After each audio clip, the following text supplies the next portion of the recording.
mencari ilmu itu didahului sebelum berbicara dan beramal.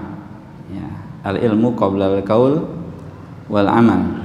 Ilmu itu harus ada sebelum seseorang berucap dan beramal.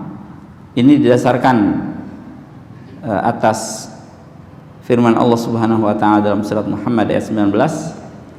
A'udzubillahi minasyaitonir rajim.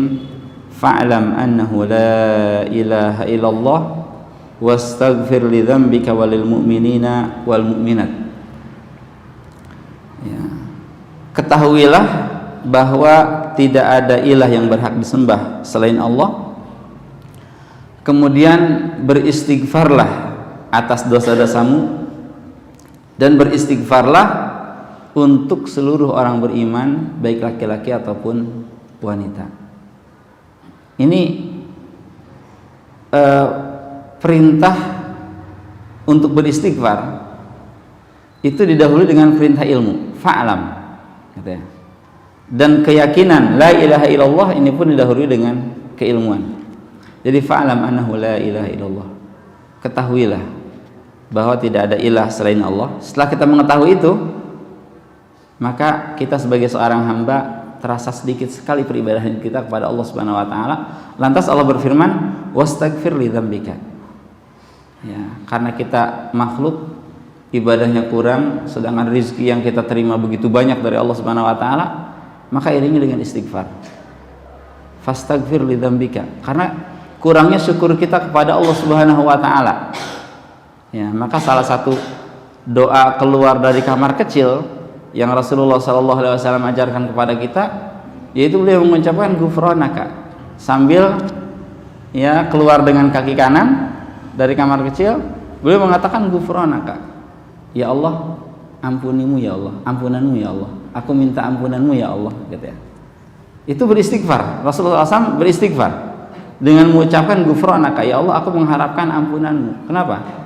Karena banyak sekali rezeki yang kita makan, kita minum, yang manfaatnya diserap oleh tubuh kita, kita sehat, segar, sedangkan yang tidak baiknya dikeluarkan oleh Allah Subhanahu wa taala melalui tempat yang tepat. Ya, sehingga harus bersyukur kepada Allah Subhanahu wa taala dan beristighfar dari kekurangan yang kita miliki. Ya, kita kurang ibadah, kurang bersyukur kepada Allah Subhanahu wa taala.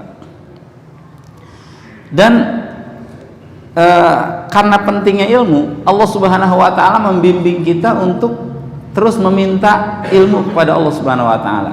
Ya, Allah berfirman, "Wa qur rabbi zidni ilma." Katakanlah, "Rabbi zidni ilma." Gitu ya. Rabbi zidni ilma. Ya Allah, tambahkanlah ilmu kepadaku. Rabbi zidni ilma.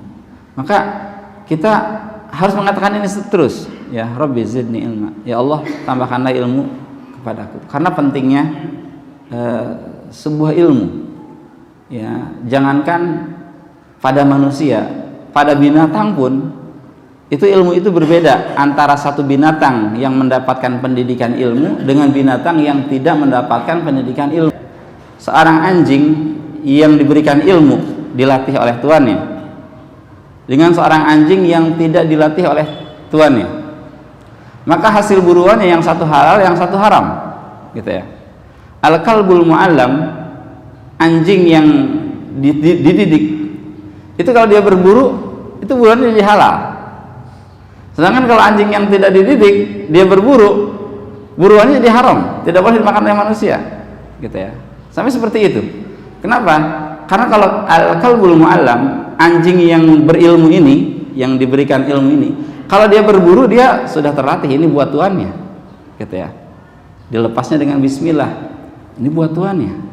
Tapi kalau anjing yang tidak dididik, dia berburu untuk dirinya, bukan untuk tuannya. Itu beda niat, gitu ya. Jadi memang berbeda antara hasilnya pun berbeda antar binatang, gitu ya. Bagaimana dengan manusia?